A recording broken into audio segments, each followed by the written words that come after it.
सवाल यह है कि आखिर ऐसा क्या हुआ कि चीन जैसा स्ट्रेटेजिक पार्टनर अपना हाथ खींच रहा है। चाइनीज प्रेसिडेंट शी जिनपिंग का कहा जा रहा है कि वो भारत विजिट करेंगे। इस तरह होता है चीमा साहब, उसे हमने काफी जगहों पे जिच किया है, तंग किया है, उसको ख्वार किया है। मैं चाइना की बात कर रहा हूं। इस तरह पाना दे खोखे भी नहीं चलते वेखे दुनिया चीमा साहब, जिस तरह पाकिस्तान चल रहा है। सुनना मेरी गल गौर ना, इस तरह नहीं मुल्क चलते चीमा साहब, नहीं चलते। इसी तरह चाइना का जब अभी हमने एआई सबमिट किया था तो उसमें उनके फॉरेन मिनिस्टर साहब आए थे। सी पैक का जो हशर यहां पे हुआ है, जिसने भी किया है, लेकिन चाइना और सी पैक एक सवालिया निशान के तौर पे मौजूद है। कि अमेरिका बहादुर ने इनके ऊपर 2-3 जिम्मेदारियां लगाई थी, वो अब तेजी से इनके ऊपर फिर नाजल हो रही हैं। लाइबिलिटी बनती है। लंच मीटिंग जो थी ना, वो लंच मीटिंग जो थी, इट वाज नॉट ए, जिसे कहते हैं ना, फ्री लंच नहीं था। आखिर क्या वजह, मैं रोजाना तस्करा करता हूं कि J10C के पार्ट्स आपको क्यों नहीं मिल रहे, क्या क्या अमर माने हैं, क्या क्या चीजें जो हायल हो रही हैं आपके साथ तय करके J35 उससे वो रूगर्दानी कर गए, क्या वजह है? किसी को कोई पता नहीं मुल्क दा की करना कोई।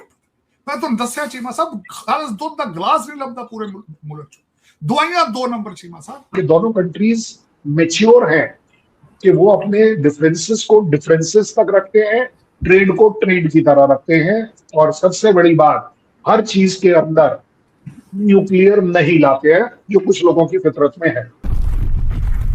नमस्कार दोस्तों, जय हिंद। जैसा कि आज की क्लिप में आपने देखा, सितंबर 2026 में नई दिल्ली में होने वाला ब्रिक्स शिखर सम्मेलन की चर्चा पड़ोसी देश पाकिस्तान में जोरों से हो रही है, क्योंकि खास बात यह है कि रूस के राष्ट्रपति व्लादिमीर पुतिन और चीन के राष्ट्रपति शी जिनपिंग दोनों इसमें शामिल होने भारत आ सकते हैं। भारत इस साल ब्रिक्स की अध्यक्षता कर रहा है, इसलिए दुनिया की नज़र इस बैठक पर टिकी हुई है। अगर शी जिनपिंग का दौरा तय होता है तो यह साल 2019 के बाद उनकी पहली भारत यात्रा होगी। वहीं रूसी मीडिया के मुताबिक राष्ट्रपति व्लादिमीर पुतिन के सम्मेलन में शामिल होना कंफर्म है। पुतिन इससे पहले दिसंबर 2025 में भारत रूस शिखर सम्मेलन के लिए भारत आए थे। 12 और 13 सितंबर को होने वाले इस सम्मेलन में कई अहम वैश्विक मुद्दों पर चर्चा होने की उम्मीद है। अब जैसे ही चीन के राष्ट्रपति शी जिनपिंग के भारत आने की खबर आई, पाकिस्तान जल भुन गया है।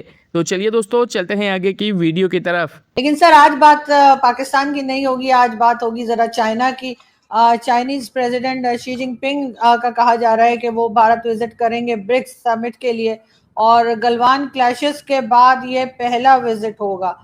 तो क्या लग रहा है सर आपको, कुछ आपके और चाइना के बीच में टेंशन कम होगी? कितना इम्पोर्टेंट है ये विजिट? हाँ, देखिए, विजिट कोई भी हो इम्पोर्टेंट होता है। मैं तो कहता हूँ इधर कल आरजू साहिबा भी हमारे कंट्री में आएंगी तो it would be important visit. बड़ी सीधी बात कर रहे हैं, क्यों? क्योंकि आप पाकिस्तान से आ रही हैं, जिनके साथ हमारे डिफरेंसेस हैं। इसी तरह चाइना का जब अभी हमने एआई सबमिट किया था तो उसमें उनके फॉरेन मिनिस्टर साहब आए थे। सो ऑब्वियस बात है कि इम्पोर्टेंस एक इस बात की नहीं होती है कि कौन आया कौन नहीं आया, बट ये होता है कि उस कंट्री ने आपके साथ पार्टिसिपेट किया। पहली बात, ब्रिक के फाउंडर मेंबर है चाइना और इंडिया, दोनों के दोनों, और अगर वही एक दूसरे के ब्रिक के मीटिंग्स में आते हैं तो ये दिखाता है कि फाउंडर मेंबर्स जो हैं वो अपने आप में जो बाकी 11 कंट्रीज हैं जिनको के मेंबर बनाया गया है, उनके सामने एक मिसाल है।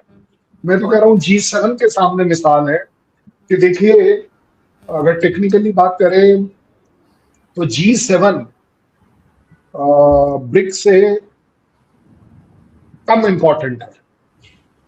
ये एक अलग बात है कि वो डेवलप्ड नेशंस की गैदरिंग है और हमारी डेवलप्ड नेशंस की और डेवलपिंग नेशंस की कॉम्बिनेशन है। बट अगर मोटे तौर पर जीडीपी भी अगर कंपेयर करें कि उनकी जीडीपी ग्रुप G7 की वर्सेस ब्रिक की, तो बड़े सीधी बात है कि G7 की चाहे 2% कम हो, लेकिन 2% ब्रिक से कम है। I think they are at 29.78% and brick is at about 31.67%, something like that. So कहने के लिए मैं कह सकता हूँ कि इम्पोर्टेंस तो है।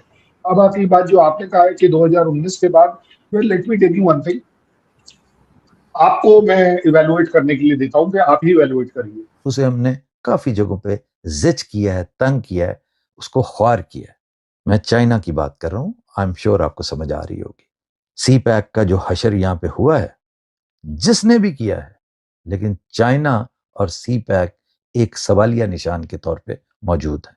आखिर क्या वजह, मैं रोजाना तस्करा करता हूँ कि J10C के पार्ट्स आपको क्यों नहीं मिल रहे, क्या क्या अमर माने हैं, क्या क्या चीजें जो हायल हो रही हैं आपके साथ तय करके J35 उससे वो रूगर्दानी कर गए, क्या वजह है? आपके हालात और मामलात अलहदा, सियासी नाअहलियां अलहदा, लेकिन जो आपकी फाइनेंशियल पोजीशन है ना, आपको लोग उधार दे दे के तंग आ गए।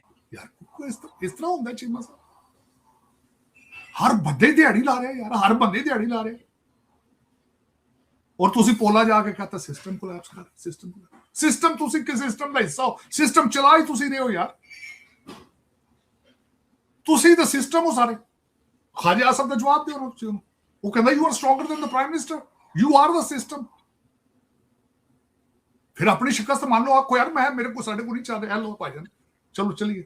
बेसिकली वो सिस्टम की डेफिनेशन जो मोहसिन नकवी की है वो यही है कि साहब अली विरक साहब ਨੂੰ ਬੁਲਾ ਕੇ ਤੇ ਸਿੱਧਾ ਇੱਥੇ ਮਿਨਿਸਟਰ ਬਣਾਓ ਉਹਨੂੰ, ਅਲੀ ਵਿਰਕ ਨੂੰ, ਉਹਨੂੰ ਆਖੋ ਭਾਈਜਾਨ ਆਓ, ਇਹ ਜਿਨ੍ਹਾਂ ਦੇ ਤੁਸੀਂ ਪੈਸੇ ਲਏ ਸਨ ਇਹਨਾਂ ਨੂੰ ਵੀ ਆਇਡੈਂਟੀਫਾਈ ਕਰੋ, ਤੇ ਨਵੇਂ ਤੁਹਾਡੇ ਕੋਲ ਮੰਗਦੇ ਸਨ ਇਹਨਾਂ ਨੂੰ ਵੀ ਫਾਰਿਗ ਕਰੋ।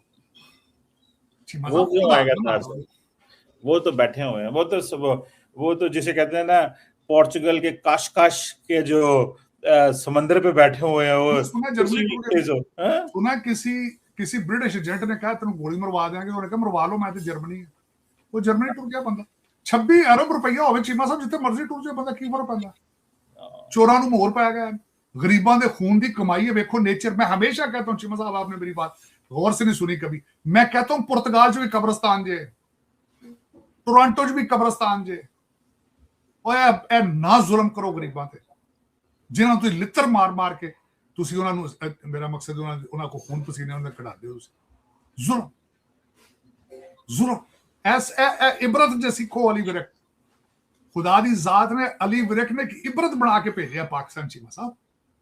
उसका बाप किसी राइस मिल में पता नहीं कितने मैनेजर से बेचारा, और उसके भाई की शादी की स्टोरियां चीमा साहब, आपकी टॉप ब्रास ब्यूरोक्रेसी, टॉप 2 दिन वो छोटे भरा दे पैरे देंदे रहे जाके, 2 दिन काम होगी।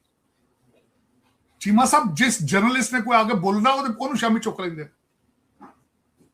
इस वक्त सिर्फ 2-3 जर्नलिस्टों ने, एक मुजम्मल सोहरवर्दी साहब ने प्रोग्राम किया और दूसरा जर्नलिस्ट ने स्टोरी ब्रेक की, दूसरे कुछ इस पे लिखना चाहते थे, करना चाहते थे, उन्होंने शामी चुक लिया जाता। ये सिर्फ प्रेस कॉन्फ्रेंस तो गल वध गई चीमा साहब, होने सिस्टम ही कह रहा जी कि सिस्टम नहीं चल रहा।